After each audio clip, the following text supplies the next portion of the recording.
We have so many amazing writers and artists up here, and I think that's a big part of the reason why. Oh, it's out of control. There's something in the water, dude.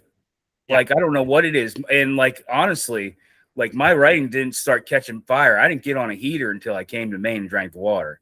Like, really drank the water, like lived on Maine water. My mom Right. swears Rockland water is dirty and nasty.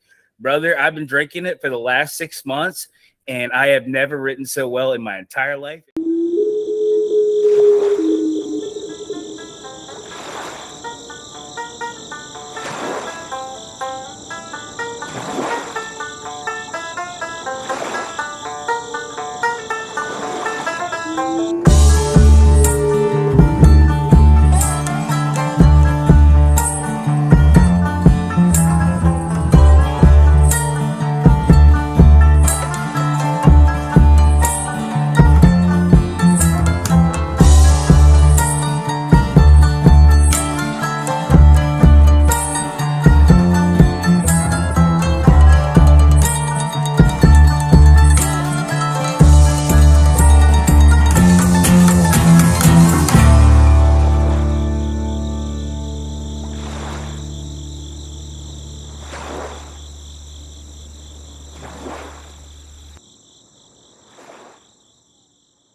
Good evening, hikers.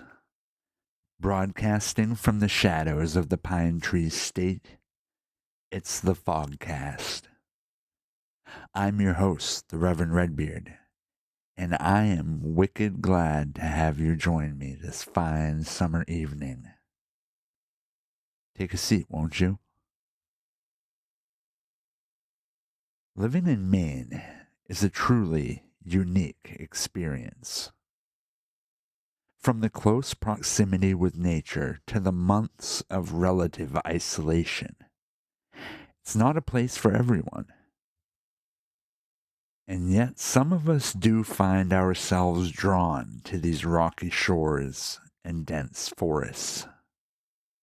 For tonight's guest, the Pine Tree State offers something more, a chance to rebuild, to create, and to confront the strange currents that run beneath everyday life here.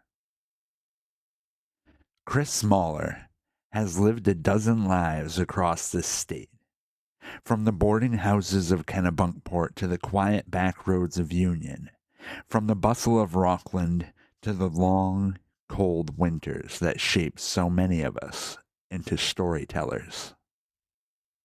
Tonight, we talk about what it means to make art in a place that both shelters and challenges you.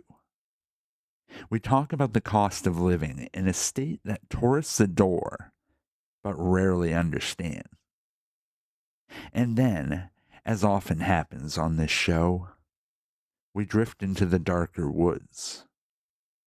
Unexplained encounters, intelligent creatures that dwell in the night, and the lingering smell of rot that both Chris and I have come across in places where no animal should be.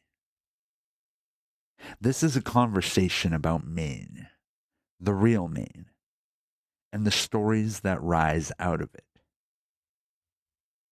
But before we press on, a gentle, if the stars blink out one by one, don't look up reminder to support us on Patreon by becoming a lantern holder tonight. Unlock early access, ad-free episodes, and exclusive content that only our closest kin know of. Visit AcadiaAfterDark.com for more cosmic shadows stretching over the Pine Tree State.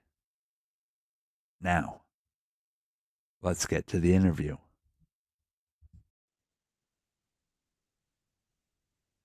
Good evening and welcome back, folks. You are listening to the Fogcast. And this week I'm joined by Chris Moller.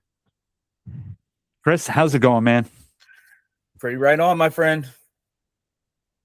So you run one of my also favorite accounts on Threads. I know that we probably have seen each other on a daily basis since I've been an account on there, I think. Yeah, I think day 2, I was like, mash that follow button. I can't remember what it was. It was something about a creature. You said something about creatures eating tourists in the park, and I was like, yep, that's my dude. Hell yeah, man. That's my jam. We're always about those missing hikers. And The more the so better.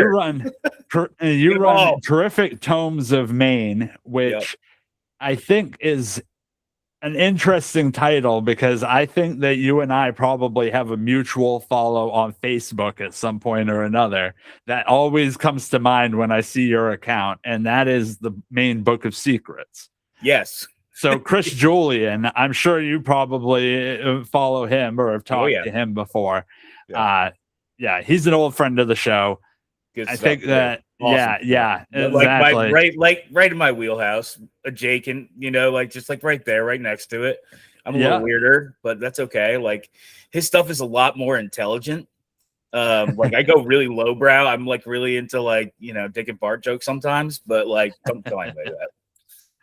Right? Hey, that's how it is. I mean, honestly, we contain multitudes, right? So right. Well, and it's also we're humans, right? These are not robots running these accounts.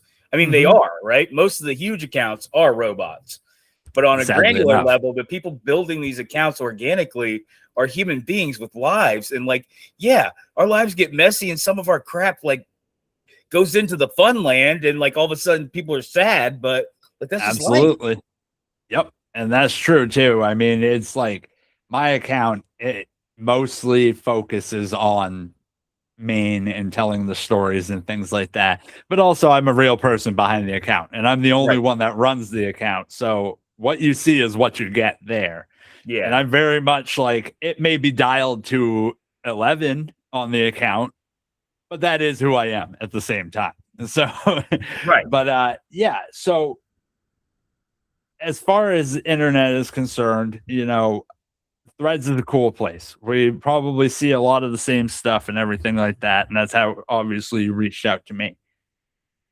You, aside from that, you told me a little bit about yourself, and you've experienced quite a bit. You've been around. You started out your life, you said in Washington, I believe, and then I was born. Kind of worked your way up here. Yeah. So let's tell me a little bit about what brought you to Maine and what's kept you here.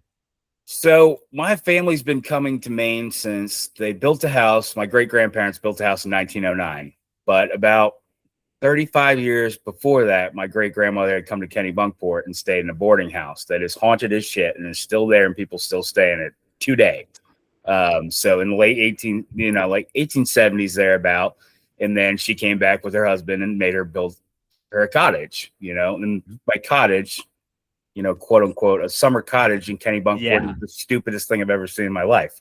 I wouldn't spend the money, but back in the day, that was the thing. So whatever. So I've been coming up here since I was like a little kid, right? Like 6 months old, I was on that beach in front of the Kennebunkport Beach Club.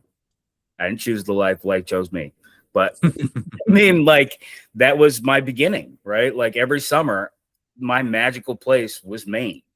And then I went to Camp Kie for 3 summers, just like rocking all over the wilderness, just doing like completely insane things, jumping off rocks like 75 feet in the air into like a pool of water that's like 6 feet across, like nuts, absolutely bananas, but the best time of my life.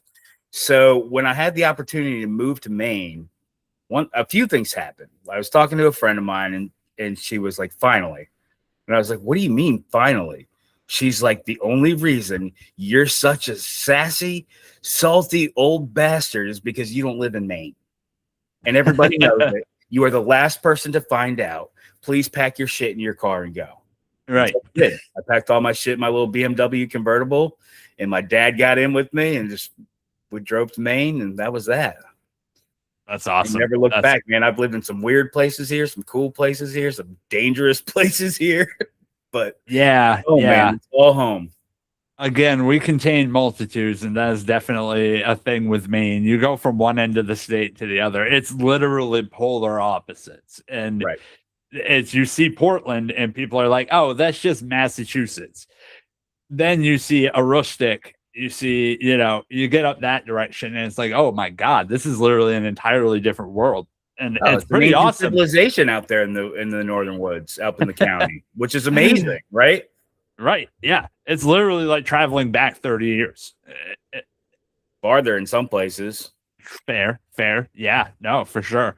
I mean, honestly, I'm looking at going up there to buy a shed pretty soon because the Amish up that direction do amazing work. And I Right. mean, hell, they know how to do it. So who am I to, plus it's usually a pretty good deal, realistically. It's always a better deal, and they always use local lumber. Yep. They're not using any fossil fuels. It's good for the environment. There's a lot of pros to going Amish. The cons are you cannot get every little custom thing you want. You can't get this type of bent sheetrock around this tile ornate custom bullshit. Like, you don't get any of that. You get just good bones. Yes. And good exterior to keep the weather out, the most of the weather. But you're still going to have some weather. Yeah, that's the thing is we're looking at it like I need something for literal recording purposes. Right. I need something that's going to be separate from the house, and I'm looking at it as that. And I'm like, that'd be fantastic for like this time of year. Perfect. Right. About come November, we're going to run into a real quick problem. Right. And heating is going to be the big thing. And I don't know how that's going to work out, but that's a bridge I'm going to cross as I get closer to pulling the trigger on that. Yeah. But nonetheless, you've come to Maine. You said earlier you have 3 jobs currently, plus you're a writer working on your first full-length novel. Yeah. Tell us a little bit about that. So I've been I've been wanting to write this book for a long time, and the real bottom line is I had a really good friend in high school that passed away, and I wanted to see her again. And I was sitting there with my therapist, bawling my eyes out about missing all my old friends, and he said, "You can see them all again." He said, "You have the unique power of the pen." He said, "You're one of the best writers I've ever read in my entire life." He said, "Talking with you on text is like talking to a novel. It's insane. You need to go write this fucking book or I'm going to slap you across the head." So he was just like, as your therapist, I'm telling you, whatever you have to do, you have to write this book or it's going to kill you. So but the 3 jobs is the flexibility thing, right? Like, so I work at Shaw's on the front end part-time because I got a servant's heart. I love to help people. And like, oddly enough, this Friday, I'm actually the MOD for the whole store as a CSR 3. So that's pretty weird. But my other job, we started an auction here in on the St. George Peninsula, a community auction called St. George Community Auction, me and my friend Gary. And so we started that. And then I also help a small Eastern medicine medical practice do all their billing and business. I'm a practice manager. So that pays the bills. Shaw's feeds the heart. And then the auction's just for fun. So hell yeah. Well, it keeps you balanced and well-rounded. Well, it's flexible. Before the show, can flex, right? Like last week, I can't remember what time it was. It was like 1:00 in the afternoon. I was looking at this huge pile of billing work for the medical practice. And I just texted him. I said, "I'm flexing, head to the beach." He said, "I'm coming right with you." And he showed up like not 5 minutes later. We hung out at the beach. I mean, that's the life, right? Like the whole point. It's nice to have that. To do what other people won't do so you can get the life that others won't get to see. Yep. Yep, exactly. We get to see a lot of that up here. I mean, honestly, Maine is one of the rare and unique places where you can have that ability to just like walk outside and go to a nice beach or even a mountain or who knows what. I mean, I live down here mid-coast. So for me, my backyard essentially is the park. Right. I go out for a drive just to go to the store or something. And I'm like, wow, this is crazy how like beautiful it is to live out here. And I think that's what draws a lot of people to Maine.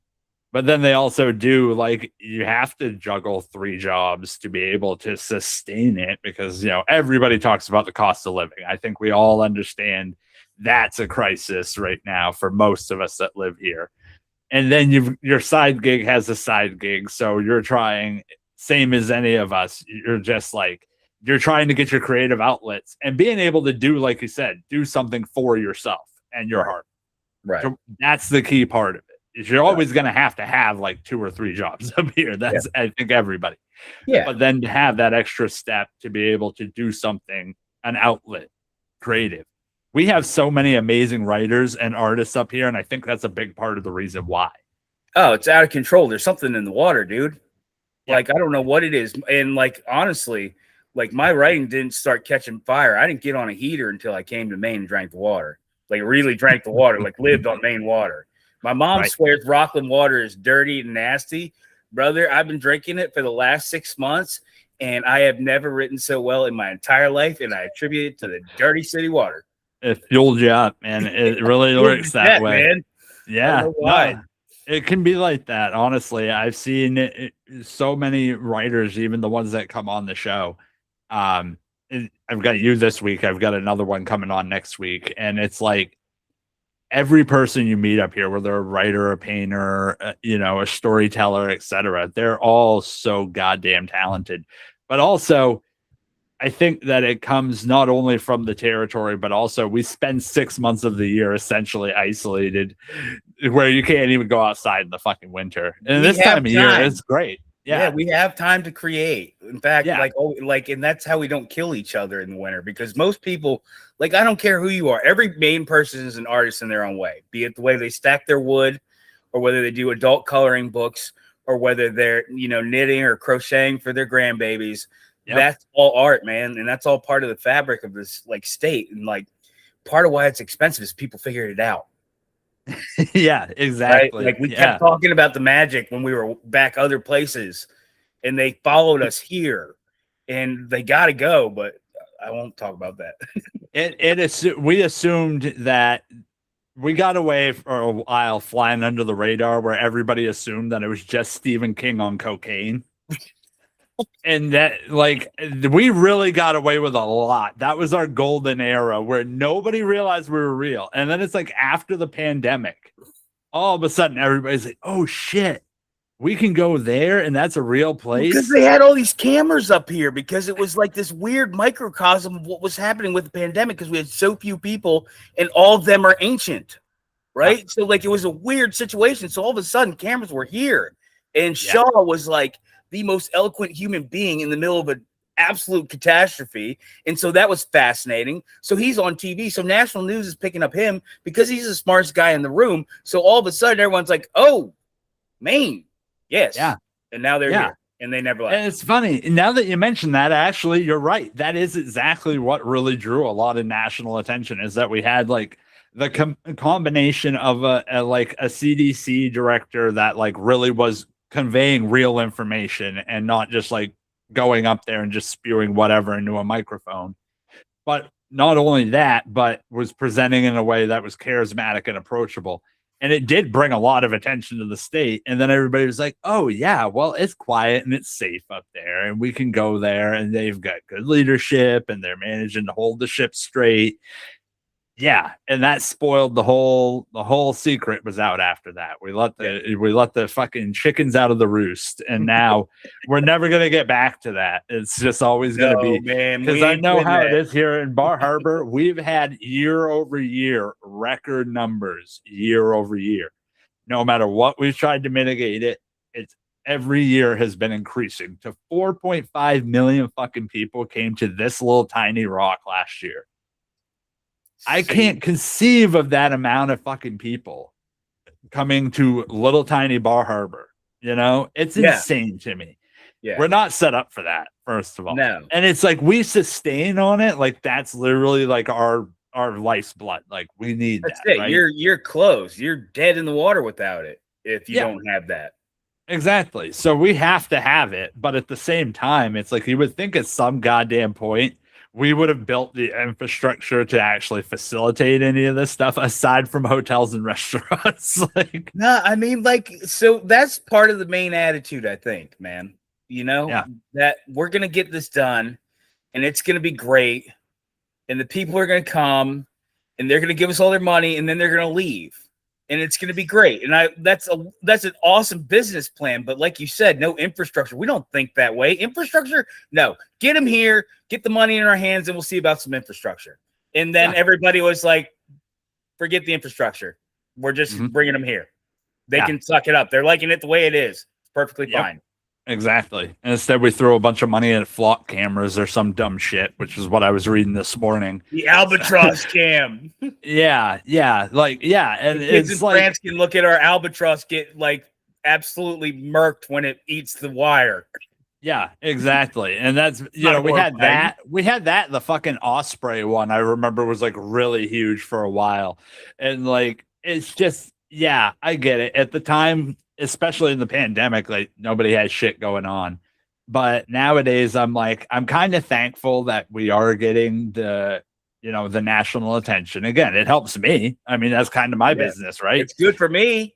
Sure. Right? I love Stephen King. Okay. Don't get me wrong. I'm going to say something sinful. Everybody's wondering who the fuck is going to take the fucking mantle after him. Sorry. I'm just speaking it out loud. A lot of competition for that. And there's a lot of competition. There's a huge competition. I ain't in it. Fuck it. I don't want anything to do with it. That's the king, dude. Do not fuck with the king's memory. You will never be him. You can't exceed him. Don't try. Yeah. But Keith Rawson wrote the best damn vampire book since Salem's Lot, period. Coffin Moon, best vampire book I've ever read. I read it and I thought Stephen King wrote the damn thing. It was so good. But it's all Coffin Moon. Oh, so good. Have to check that out. Absolutely. Check that out. I love a good brutal. vampire His book. prose is insane. I can't describe it. It's like a hard-boiled detective novel turned into a awesome vampire horror adventure. It's like the Goonies and Lost Boys thrown together. I'm sold. I'm fucking sold. That sounds amazing. I loved it. I mean, speaking like, if I'm going to dub anybody the next, but it cheapens it because he's that good of a writer that he's not the next anybody. He's Keith fucking Rawson. Deal with it. That's a valid point, right? You don't ever actually want to be emulating somebody or stepping into somebody else's shoes. You set your own path, right? Yeah. And that makes a lot of sense. He absolutely has his own voice, and that's what makes him astonishing as an author.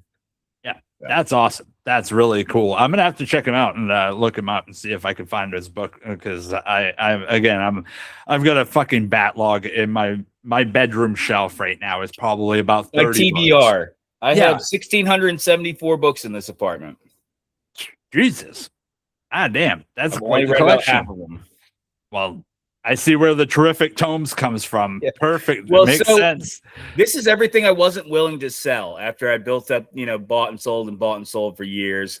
I was about to put a book I loved in a box and send it to somebody. I said, you know what? Nah, that's done. That part of my life is over. These belong to me. This is my library. Yeah, keeping your babies. Yeah. I honestly, I never cherished the collection that I used to have. About 4 years ago or so, I was living in the place I'm currently in. But when we first came in, there was a lot of stuff going on with the house that we were repairing. So I had all of my boxes and shit, my books, my DVDs, etc. It was all stashed down in the basement, sitting on basically just a cement floor. Yeah. So that part was fine at first because I had them up a little bit raised until one day, all of a sudden, my friggin' oil tank that is located in the basement decided to let go and dump kerosene across the entire fucking floor. All of that shit went. Dude, why do you have guests? That's the horror show of all. That's like the worst horror story I've ever heard in my life. Dude, if you all heard your nerd me shit fighting, gone. Yeah, if you heard me literally that day when that happened, you probably could have heard me from at least 3 miles up the road. I would have called the cops. I would have thought you were I was so murdered. fucking pissed. Yeah, I was so fucking pissed. And then it just got worse because then after that, we started having more and more heating issues with the furnace going, etc. We spent the first 2 years I spent in this place, we only had heat half of it. Ooh. Because we Yeah, exactly. Yeah. Yikes. So good luck, explaining how we managed to like literally go from one little fireplace and a pellet stove in the basement and survive that year. I don't know. But nonetheless, let's get back to talking a little bit about the horror stuff, especially you as a writer. What are some of your influences in writing? I mean, honestly, my influence, this is going to sound weird, but my biggest influences are some of the scariest places I've ever been in my own life. I am a voracious reader. I am in love with so many authors and their work. But I mean, if you look at my house, it's a pretty eclectic mix, usually weighted towards horror and vintage horror. But there's a lot of historical fiction. There's a lot of religious texts. I have a near eidetic memory. Okay. So for many, many years, I was goofing off and not paying attention to anything. And then all of a sudden, I realized that I had an eidetic memory. I didn't know that. And having an eidetic memory does not give you intelligence. Being able to use that for something is intelligence. And because I can have total recall in just about every book I've ever read in the last year, say, which is insane for a 45-year-old man. And it's not something I could do when I was younger either. But because of that, I am very cautious about what goes into my book that I've seen somewhere else. Sure. Yeah. Right. That makes sense. But there are passages in the book you're going to read it and say that is an ode to, Jean-Paul Sartre. Like you're going to say, okay, he's talking about this philosopher. Yeah. Very clear when it's an homage and when it's a rip. Right. And most of the great writers I know now, operating in the horror space, are phenomenal at having their own voice. That's what makes it so cool. There's a huge resurgence in horror right now. It's 100% because of all these independent authors. 100% because they're grinding, they're crushing, they're learning social media, they're maintaining their own business plan. They're not letting anybody take advantage of them. They're doing the work. And so the words are getting out to the people, and people are starting to say, okay, there's some movement here. Right. The only downfall is there's a lot of, back and forth and sniping in the indie horror author community. And I get that because it is competitive. Sure. But I do feel where one of us can operate, we all can operate. So, I have, most of my influences though, in terms of like actually creating horror, this book I'm writing is half a completely true story. No kidding. Completely. And it's it's every bit as scary as when the big baddie reveal. Those are the most terrifying stories, is the ones that are based in truth. In my experience, no matter what any person can conceive from imagination, the ones that are rooted, the most viscerally terrifying things are the ones that are rooted in reality. Right. Because we can see it happening, right? And that's a big part of, when you talk about like, I like what you said as far as like being cautious about like where you take influence from, because that's like one thing that I do see a lot. And you're right about calling it to the indie scene right now has allowed a lot more voices to be heard, largely probably because of the internet and things like that. It's writing, it's the music, it's the movies, etc. All of that stuff, especially in independent horror, has really come into a place where not only is it more accessible, but it's also becoming more mainstream. And the people that do like it are fucking voracious readers. They're the people that are going to be consuming it more than anybody else. Like I see when I go on, say, Threads or Instagram, for instance, and you look at the horror community on there, they are like one of the most active. And yeah, there is a little bit of like the back and forth tribalism that happens sometimes. I think that's kind of, it's always going to be there, right? We're always going to have those sort of things. But at the same time, the ones that I see on Threads, on Instagram, it's like they do build each other up without really seeming to have any confluence where they're the same thing, because like a lot of folk horror now is coming back. Right. A lot of analog horror is becoming more and more relevant. And there's blurred lines between some of the genres, but then some of the biggest authors that you see have their own unique voices. we just saw this past week, the back rooms there has like really taken off. That was one that was I was just talking to somebody about it on the previous episode too, and that was one of those series that started out as like one little internet meme, became a YouTube series, now is developed into like an international hit. Right, like Digital Circus, right? Like, so boom, they had one episode, one little YouTube cut together. That guy sold like his mom's car or something to do it. And then now it's like playing to sold out theaters for the final episode of the whole shebang. That's insane. In like a few months. That's cool. Yeah, exactly. And I love to see that. And it's good because, again, it encourages more people to create. Right. Because and that's part of this too, is like we all aim to a certain degree to create, to like put our vision out into the world, to have it heard, to have it seen, whatever it happens to be, right? And nowadays, where you are seeing that it's harder and harder for people, first of all, to get a platform to be able to create, like more and more because of having to work 3 jobs, having to do all this other stuff and just exist in the world as it is today. Right. It's causing more and more people to not be able to put the effort and the energy in. But then when they see somebody that's like a 20-year-old YouTuber and he's able to pull off that, it lights a fire under their asses, right? And that's kind of, lighting the lantern, as I say on the show so often. Right. It can be telling the story. It can be the creative energy that goes into creating that story, Yeah, absolutely. And I'm glad to see it. It's a good thing. Yeah, no, it's opening the space up, right? It gives, when you see something like that, it gives permission people to dream about their pet project, about what they can do in the world, about what they can bring out. And so, yeah, we're weirdos because we're into horror. Fine, whatever. But at the basic level, we're enthusiasts of something. And that is a common link between most humans that are not miserable sacks of shit. Yeah. Right? Yeah. You would hope, right? So moving on to some other stuff, more Maine related things, because today was, it's finally getting to the peak of the season and stuff like that. You said you lived in Rockland right now, right? Yep. So I know a few haunted locations in Rockland. Have you gotten to go out and visit my any house? of them yourself? Oh, your house down there is haunted. No, so I live in, like what's very typical is a Victorian converted into 4 units. Okay. So on the ground floor, there are large single bedrooms, top floor and third floor is they're 2-bedroom, 1 bath, or 2-bedroom, 2 bath up top. Very common in Rockland. They're everywhere. But this house was also built in the 1860s.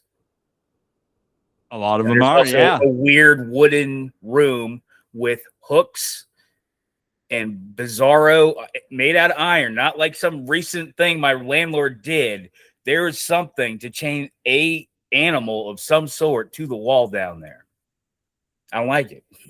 That always, the amount of weird shit you can just find in New England homes at any given time if they've been here long enough. But to have one from the 1860s, that's pretty old. I don't think I could be off, but I think you might be the oldest as far as like person that lives in a Maine location. I think you might currently live in the oldest one of anybody I've had on the show. Probably because this house has been in the family since it was built. Damn. So the current owner is a great grand something. And so, they've taken care of it through the years. Yeah. So his family has been stewards of this property the whole time. And so when you have stuff like that, it's much more likely that it's going to survive. Because otherwise people abandon it. I can't afford to fix it. My tax bill's too big, all that. Yeah. Taxes right now are fucking killer in this state. And I think that's one of the things today that a lot of people had on their mind going to the polls. Like, I got a plan for it. You want to hear it? Yeah, sure. Check it out. So in North Carolina, when I was living there, and you can hear the accent, there it goes. I start talking about North Carolina. I start talking. It comes right out. They didn't have the lottery when I first moved there years ago. And then they fought it out at the state house for years. And they finally came to an agreement. But the deal was they were enshrining the money from it for education. It could never be touched by any government agency, anything. It was strictly for public education, period. And I think Maine kind of missed the boat by not dog-earing the cannabis, the recreational cannabis, maybe not the medical, right? Because the medical does support medical, medical outreach of that nature, but the recreational at least, and slide that and enshrine that for education. So these small communities are not so overburdened keeping their schools open. Yeah. Because that's really it. It's the mill rate, right? All that money is going to the school, and then we have these school town hall meetings where we all fight about our differences. It's not doing anybody any good. Enshrine the weed money, end the debate.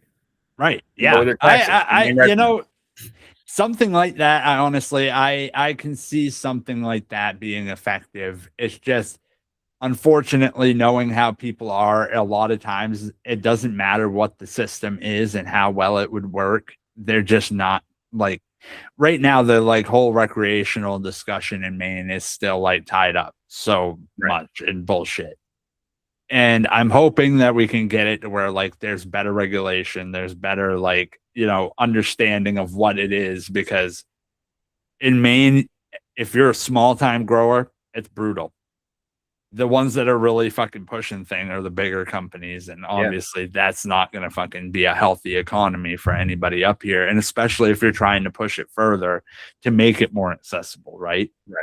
But something like that, as far as, using it as a method to not only make it more accessible, but to balance the budget too. I love that idea. We have a ton of shit up here we can do that shit with, like, honestly. And it's just enshrine the money on anything. It doesn't have, I just picked cannabis because it's a readily available pocket of money that's only growing every year. Right? Yeah, exactly. We can all sit there and say, okay, hey, it might be weed I drove money. by Highbrow and there were like 11 cars in the 10-car parking lot. I mean, like, it was hopping. It was like 7:30 this morning. Oh yeah, my dispensary is like that every fucking day. It's right next to the goddamn Walmart, so it's like pretty much the most happening place in town. Like, but yeah, that honestly, I like the idea. Your thought process makes sense, and you crunch books for a living, so you know what you're talking about as far as numbers and stuff. Helps the money. That part I get. My mom gave me that. yeah. No, I understand that. That was my mom too. She taught me pretty much as soon as I was old enough to start bringing in money. She was like, "Here's how you do taxes. Here's how you balance the budget." Like, all right, cool. Glad to have that nowadays with an LLC and shit. Like, I mean, I was chatting with a friend the other day, and he was like, "Your mom gave you the best advice ever." I said, "What's that?" He said, "She just said get money." And I said, "No, she didn't. She said all manner of other shit." And he said, "No, but overall, she said get money." And your mom was right. We should have been getting money this whole time. Yeah, exactly. We're idiots. Yeah, no, I feel that, man. It's hemorrhaging nowadays. Oh my God. It's one of those things. I'm grateful to be here, but at the same time, it's like I drive across the bridge and there's about a fucking $3 difference in every product that I buy. And that's insanity. Yeah, it's fucking crazy, man. And it's because of where you live, right? But it doesn't cost that much to get it there beyond where it was before, right? Yeah. I can see if there is no bridge. Right. It's got to be trucked across on a boat all the time, right? Like in St. John or something like that, right? Where a single can of Coke is $6 US. Right. Because that can of Coke went on a real journey to get there, right? Yeah. But a bridge is still on the back of the same truck, man. Just drop it off here and keep going. I ain't that isolated. It's an island, but it is a large island. Like, it is not like we're not that cut off from civilization, right? And the hard thing is the grocery business is the margins are so minuscule, and the only reason I'm speaking on it is because like I'm involved in the grocery business. And like one of the best things about working at Shaw's is my employee discount. I save like 41% on my groceries every week. I did the math. That's fantastic. I am getting paid a living wage to work on the front end at Shaw's when you include my discount on groceries. That's a real thing. Yeah, I hadn't thought of that. Yeah, that was something. Yeah, that was something that I was talking about with somebody the other day. It's like literally one of the perks that we're currently offering in like Bar Harbor for a lot of the businesses is like that you'll have a discount on parking. that you'll have like, employee discounts on like, food and stuff like that. And it's like, okay, recession indicator realistically, right? But at the same time, I know how bad it is because when I go into fucking Bar Harbor and I have to pay $4 to be there for an hour, I'm like, this shit sucks. And when you do it every day of the week, I'm like, yeah, nah, man, that gets expensive as hell. And a lot of the places don't even have their own parking anymore down here. It's like, at least on the Bar Harbor side. Quiet side, not so bad. That side of the island, like you can fucking go wherever, basically. But the Bar Harbor side, because they think everybody just has money coming out of their asses, they're just, and trying to convince them otherwise. People forget, like, hello, we have to live here and serve these people. Yeah. Where do I go? I mean, like my apartment in Rockland is beautiful, and I live in a great place, and it's safe. Yeah. But I mean, I still see crackheads at night. Mm-hmm. Like this is the real world, man. And what I pay for this place is like actually really cheap for Mid-Coast, right? Like I'm on like a deal because I was hurting, and somebody took a shining to me and did me a kindness. There's no doubt about that. Okay, yep. It's 100% because I had helped him in other businesses before. He saw I was in a tough spot. I needed a place, and now it's great. But when you are excited about $1,350 a month as a single person, you're excited. I mean, like our tormentors have like led us to believe that this is a good thing. 100%. And I fucking see it because I just got out of a job that was like a good wage, right?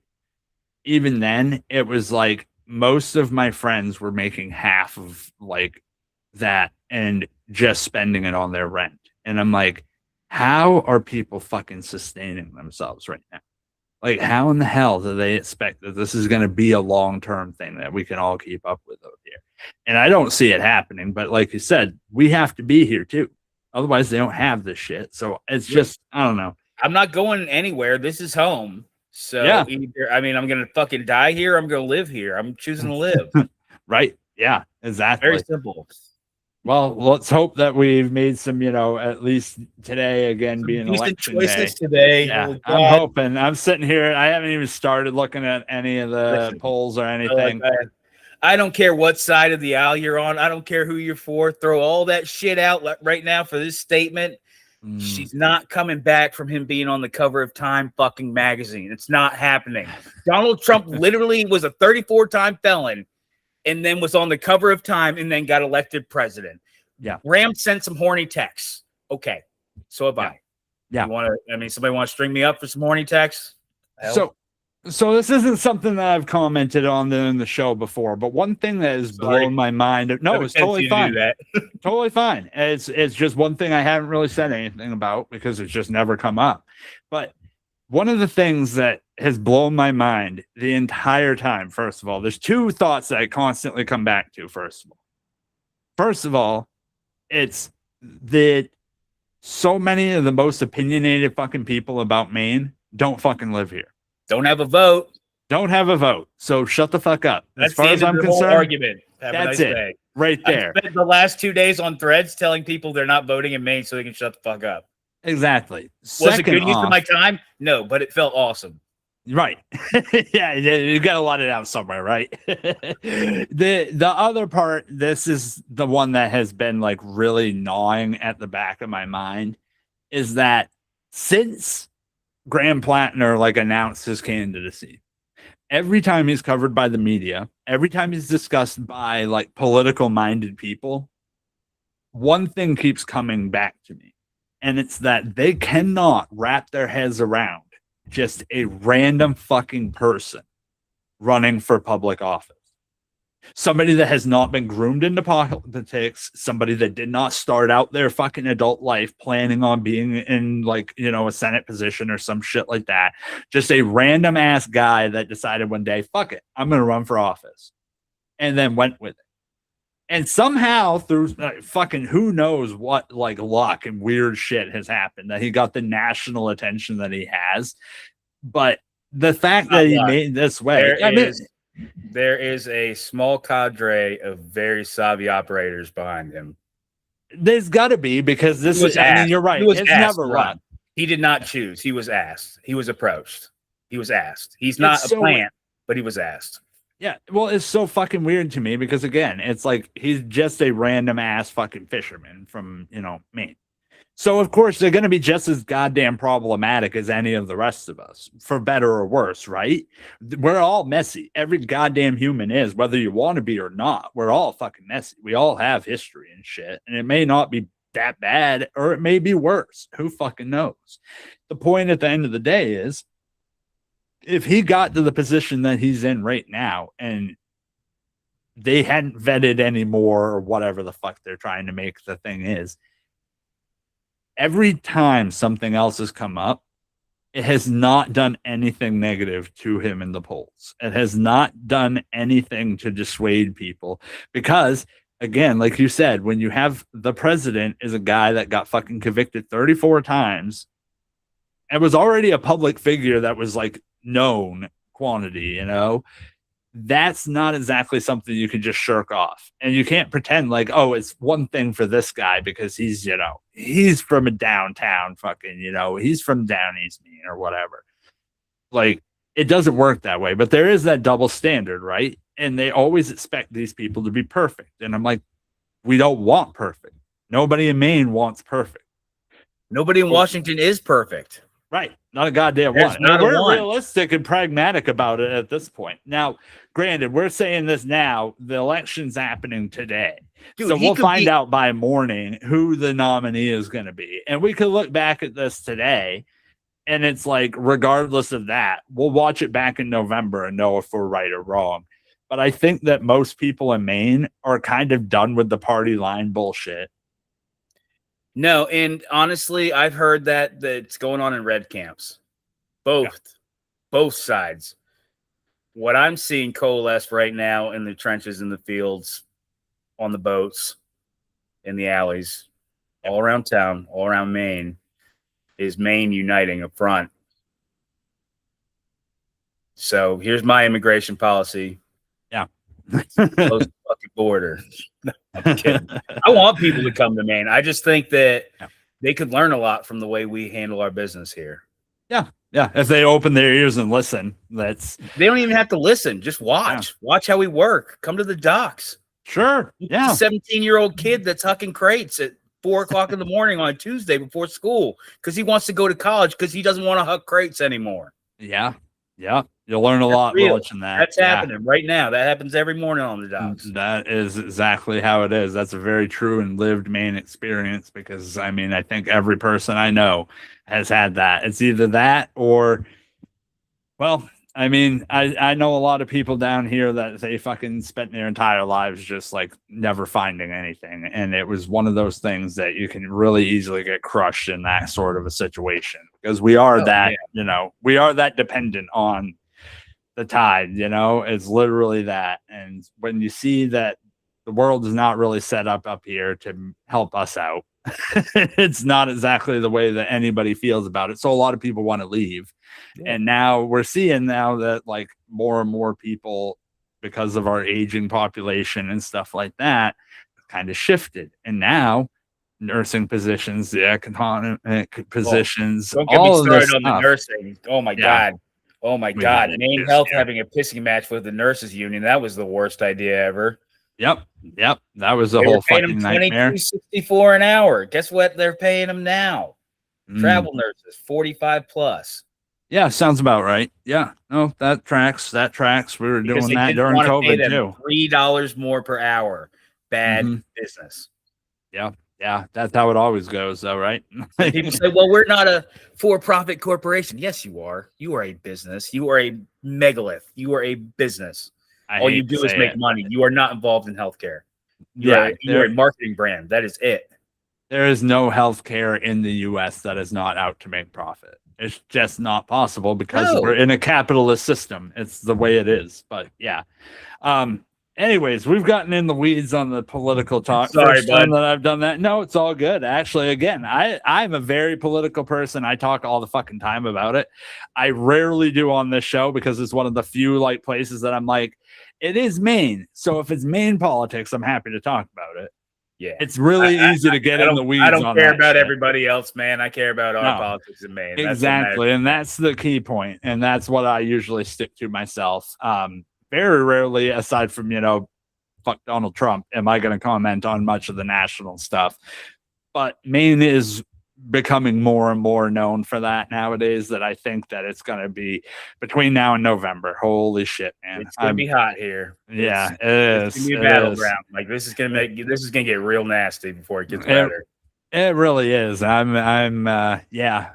buckling up for that shit. But anyways, let's get on to some of the stuff, the whole reason you reached out to me originally. And you might have more stories than just this. So be happy to hear anything that you've got. But there was one specific story you told me. When you first messaged me on Threads, you had a very specific account that I want to hear about. So tell us about that. Yeah, man. So I was living in Union with my then wife in Union, Maine on Clary Hill Road.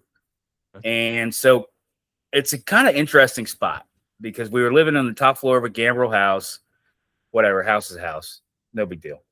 But there were abandoned houses on the property, maybe 200 feet from the main house. Okay.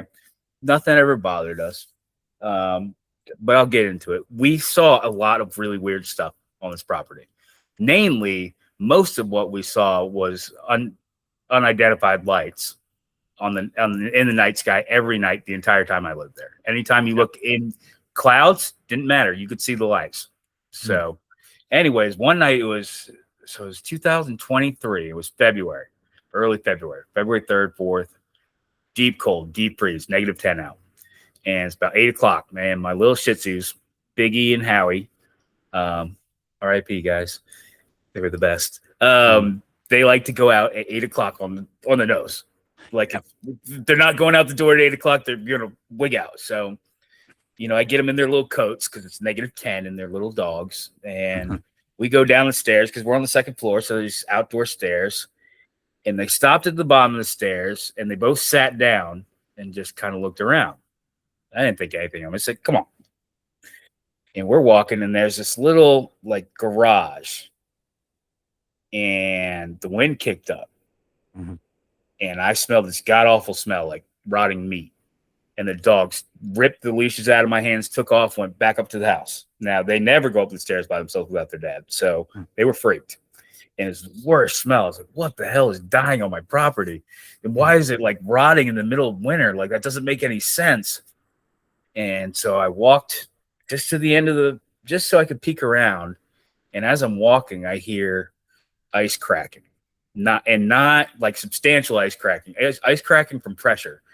If you're from Maine, you know the difference between the sound under your boot and the sound of, the winter just doing its thing. And I came around the corner and I had a headlamp on, and I turned to my left and I see two yellow eyes about 15 feet in front of me, standing under a tree. Its snout was about even with the top of my head. So good solid 6 feet. It was a full moon that night.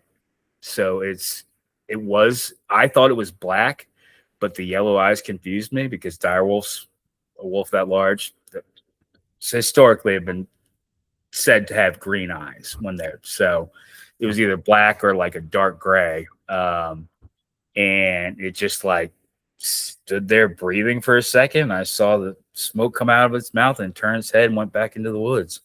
Didn't bother me. And like, honestly, it had to be a male, because there's no way that was a mom with a kit. She wouldn't let me live. No way. No way. And so the next day I went out, and I'll send you the pictures after the podcast, but there were 4. Oh, you saw prints even? Or not prints, like 4 indentations in the ice where it had been so heavy it cracked the ice and left. Oh, wow. Yeah. It was a sizable wolf. Yeah, send that over to me. I want to check that out. That sounds awesome. So you're thinking it was a dire wolf or like a large wolf?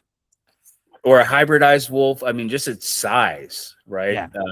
And, interestingly, they actually are, if they haven't already done it. Yeah, no, they did. They did. They cloned the dire wolf. They're dire wolf in existence now. So, but it wouldn't be weird for some weirdo in Union, Maine, Knox County, out in the middle of the woods to be hybridizing wolves. That's totally that's something my neighbors would have done. They were freaks. Yeah, I mean, truth be told, yeah, I've had friends that have had wolf hybrids. I have had friends that have had timber wolf. I mean, that were like 75% timber wolf, and Right. they, owned them and raised them or whatever. They're huge. Like a normal like wolf, a timber wolf is massive. Right. I don't think people understand the size of like wolves when you see them in real life. We have a wildlife preserve up the road here that has a bunch of them, and they're massive. They stand about 4 feet tall. You're saying this was bigger than that? Taller than I was on all fours. And the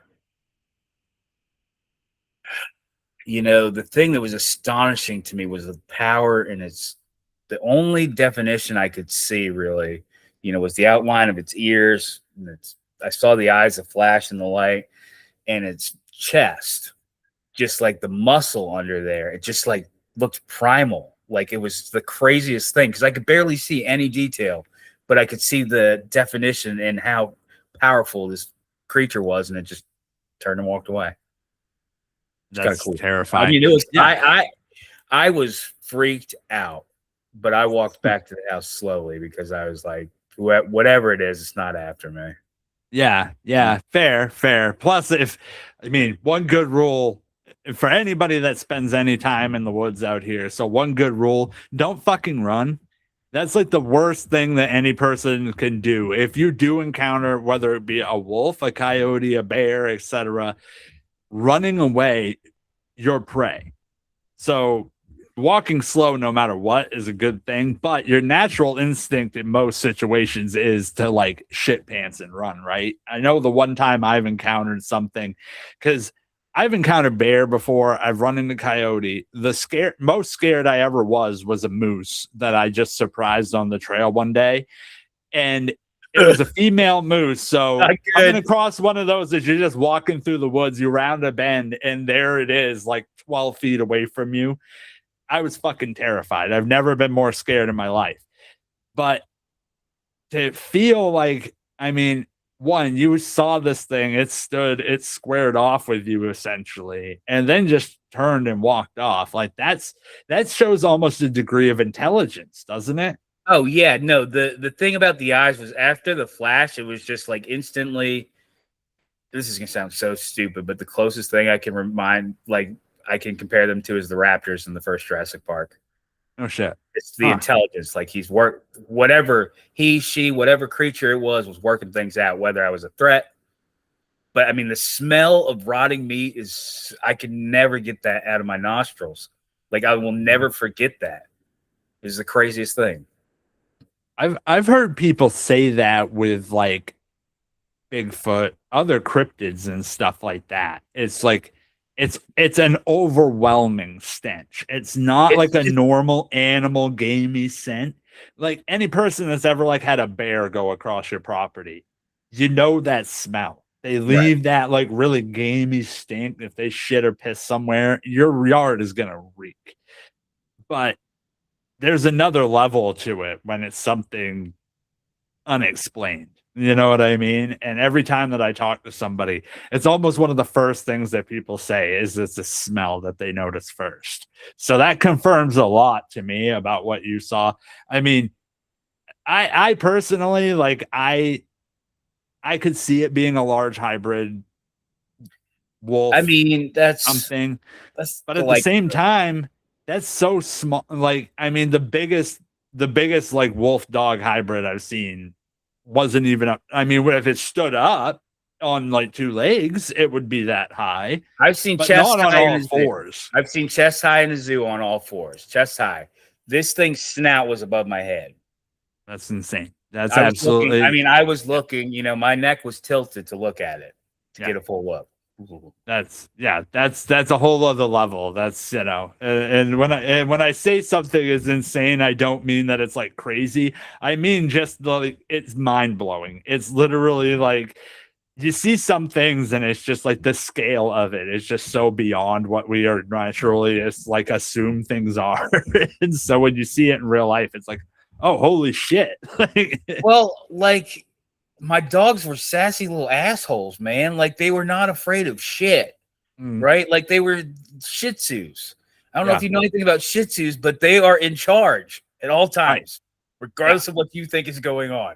And they were not in charge of that situation. They bounced. They turned tail and ran immediately. And I am not a lightweight. I have 16-inch biceps. They pulled the ropes right out of my hands. That's how terrified they were. They're just gone. They're gone. I was like, thanks, guys. See you later. Appreciate it. Exactly. Yeah. Cookies later. You suck. Yeah. It's one of those things where like it's almost cartoonish, but at the same time, like I think of laughing. I was laughing before I heard the footsteps. I was laughing. I was like, I wonder what spooked them. I'm being an idiot. Like that's what I get though, right? It's like, yeah, down. Yeah, but the dogs just hightail it, and you're stuck out there just holding the fucking chain. At least they ran inside and not like into the fucking woods. That's usually where that story goes. Is the dog just takes off after? No, they know there's no food in the woods. They're spoiled, pampered little assholes. They went home to their mom. Smart. That's always a good rule, and I'm glad when dogs have some amount of self-preservation because, like, man, nothing more stressful to me than when something happens to an animal. Hikers, y'all are on your own, but it's a dog I'm really concerned with. You get what you get. The dog though is relying on you to tell it what to do. Yeah, exactly. Yeah, exactly. And when the dogs question it, you know you fucked up. So before we get ready to go, that was an awesome encounter. I would very much like to read up on Union and see if there's any other people that have reported similar things. Come on down here. We'll go camp out this summer some night and just watch the aliens all night long. Check it out. You're like the last 2 or 3 like weeks I've been saying like I want to go out and do more field work this year. So Belfast is on my list. Belfast is on my list. I'm gonna go to I'm working on going up to Haynesville because I want to check out the road up there, Route 3, Route 2. I mean, so I'm gonna be doing that this year. I'll definitely put fucking checking out Union with you on the list because there's some creepy shit going on all over the state. I haven't even told you about the Ghost Witch. That's for another episode. Yeah, hell yeah. Next time you come back, we'll talk about that. We got to get you back on when your book is ready to release. So let's talk about that real quick before we head out. I don't want you to spoil nothing. Like, tell me a little bit about the book. Give me a basic synopsis on. So basically, it's kind of a Southern Gothic novel. It's set at a private boarding school in the South in the mid-'90s. It's based on my own true experience at a private boarding school in the South, dealing with racism, hatred, violence, sexual assault, abuse, drug addict. I mean, the whole gambit. Everything you see in the movies, that shit's real. And then I tied in Maine folklore. There's a story about a gentleman named Phineas, which was the first scary story I ever heard in Maine at Camp Cave, my first night when I was 10 years old. And I'm not going to tell the story because unless you've gone to Camp Cave, you actually probably don't know it because it happened on the grounds. You don't want to ruin it for them. That's the whole experience. Do not want to ruin it, but the creature feature is taken from Maine lore. So tying my roots with my home. Nice. So, I mean, basically what I'm aiming for, and this is completely lofty and insane, and I'm not going to hit the target, but if you don't have a target, you're never going to hit it. I'm going for a separate piece or Dead Poet Society meets Friday the 13th. It's hell yeah. I mean, it's a blend of realism and gory slasher fun. So I love the sound of that. I'm sure a lot of our listeners will also dig the sound of that. I'm very much excited to check that out. It's called Superlative. Yeah. As soon as you've got advanced reader copies, I want to hear about it. Get a few, my friend. I want to be on the list. Fantastic, man. You got it. Before we get going, is there anything else you would like to plug? Anything you would like to tell people to check out? Spend money. Come to Shaw's. Buy cheap groceries. Come check me out. Yeah. I'm the MOD on Friday. Come see me. Hell yeah, man. Hell yeah. That sounds awesome. Definitely. Sometime when I'm down in your neck of the woods, we will definitely catch up. We'll plan on Absolutely. that. I had a blast talking to you today. Thanks so much for coming Yeah. on. I'd definitely like to have you on again in the future. We'll get you on here before your book is ready to come out. You said you're shooting for summer 2027. Yep. So So best of luck, arc man. going out March probably. So, Yeah. Hey, I'm looking forward to it. I can't wait to hear more. And definitely keep in touch with me, man. I'd love to hear more of your stories and things that you got experienced in your time up here in the fucking Pine Tree State, because it's such a cool place to live, and I love hearing everybody's stories. That's why I do this show. So thank you for coming on and sharing yours with us today. Oh yeah, man. Thank you so much for having me. I really appreciate it. Fantastic. All right, thank you all. Chris Moller, I am going to be putting his stuff in the link description below, so you'll be able to find him on Threads. Terrific Tomes of Maine. He's a fucking awesome dude. Super glad to have gotten to talk to him today. We will be back with you in a few.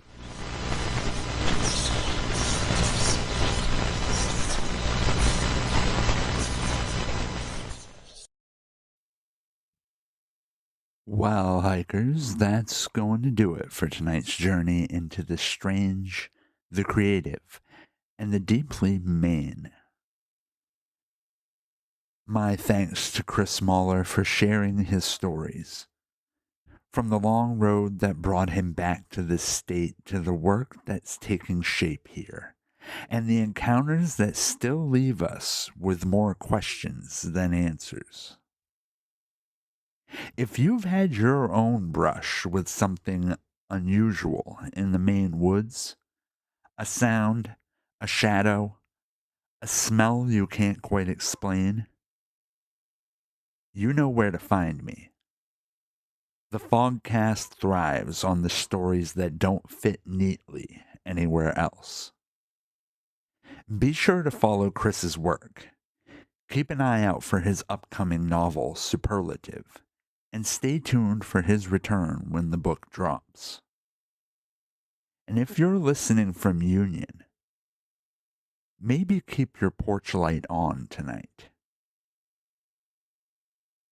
The Fogcast is an Acadia After Dark production. If you enjoyed the episode, then I am asking you to do me a personal favor and hit the like button or leave us a rating, whichever your platform allows. If you want more Acadia After Dark, then consider becoming a lantern holder tonight. For less than a cup of coffee, you can get early access to ad-free episodes, digital exclusive content, and more. That'll do it for me tonight.